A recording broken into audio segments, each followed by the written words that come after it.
நான் ஏன் இவ்வாறு இருக்கிறேன்? நான் மாற முடியுமா? அநேக விசுவாச பிள்ளைகளுடைய வாழ்க்கையில் இருக்கக்கூடிய ஒரு கேள்வி இது. நான் தேவனுடைய பிள்ளை, தேவனை மிகவும் நேசிக்கிறேன். ஆனாலும் நான் விரும்பாத காரியங்களையே செய்து கொண்டிருக்கின்றேன். வாழ்க்கையில் எல்லாம் நன்றாகத்தான் போய்கொண்டிருக்கிறது. ஆனாலும் ஏதோ ஒரு வெறுமை உள்ளத்தின் ஆழத்தில் இருந்து கொண்டிருக்கிறது. அநேக நேரங்களில் இன்னும் கொஞ்சம் நல்ல பிள்ளையாக வாழ வேண்டும் என்று சொல்லி நல்ல தீர்மானங்களை எல்லாம் எடுக்கிறேன். ஆனால் மீண்டும் மீண்டும் பழைய அவஸ்தையில் தான் நான் வந்து நிற்கிறேன். இப்படிப்பட்ட ஒரு அவதியிலிருந்து நான் தப்பி பிழைக்க முடியுமா?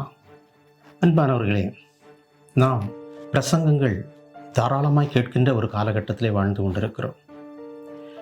பலரும் பலவிதமான அபிப்பிராயங்களை உடையவர்களாக இருக்கிறார்கள்.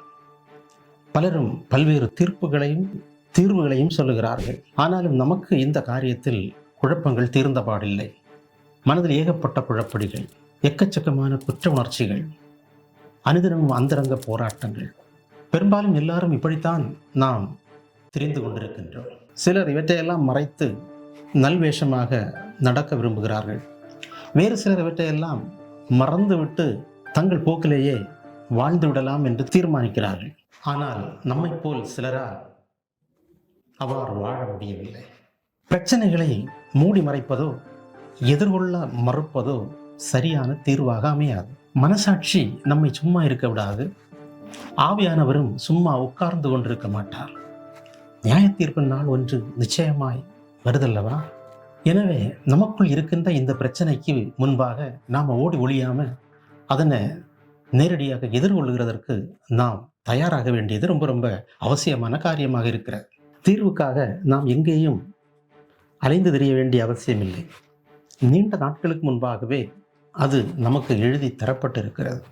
நம்முடைய கண்களுக்கு மறைந்து கிடக்கின்ற ஒரு புதையலை போல நம்முடைய கைக்கு எட்டும் தொலைவில் தான் அது இருந்து கொண்டிருக்கின்றது.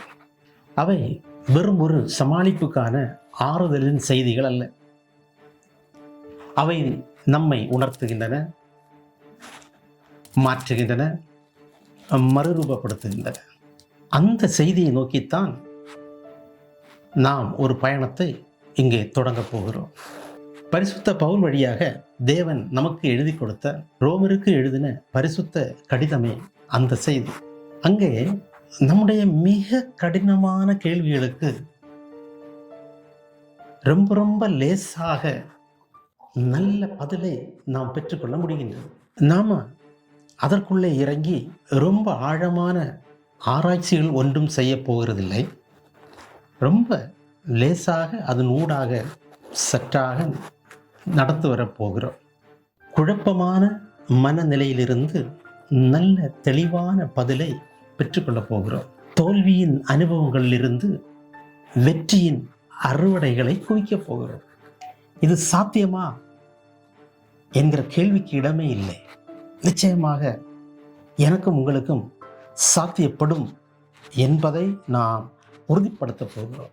இங்கே நாம் பார்க்க போகிற ஒவ்வொரு செய்தியும் நிச்சயம் உங்களுக்கு பிரயோஜனப்படும். நிச்சயமாகவே உங்களுக்குள் ஒரு மாற்றத்தை கொண்டு வரும். இதை நம்புங்கள். என்னுடைய வாழ்க்கையின் பாதையில் இதை நான் அனுபவித்து அறிந்தேன். ஆகையால் உறுதியாக சொல்கிறேன், இந்த பரிசுத்த கடிதத்தின் செய்திகள் இனி உங்கள் வாழ்க்கையிலே ஆவியின் கனிகளால் ஒரு புதிய அத்தியாயத்தை எழுதப் போகின்றன. ரெடியா? இந்த பயணத்தில் நீங்களும் என்னோடு கூட பயணம் செய்ய விரும்புகிறீர்களா? அப்படி என்றால் இந்த சேனலில் தொடர்ந்து வரக்கூடிய செய்திகளை விடாமல் பின்தொடருங்கள்.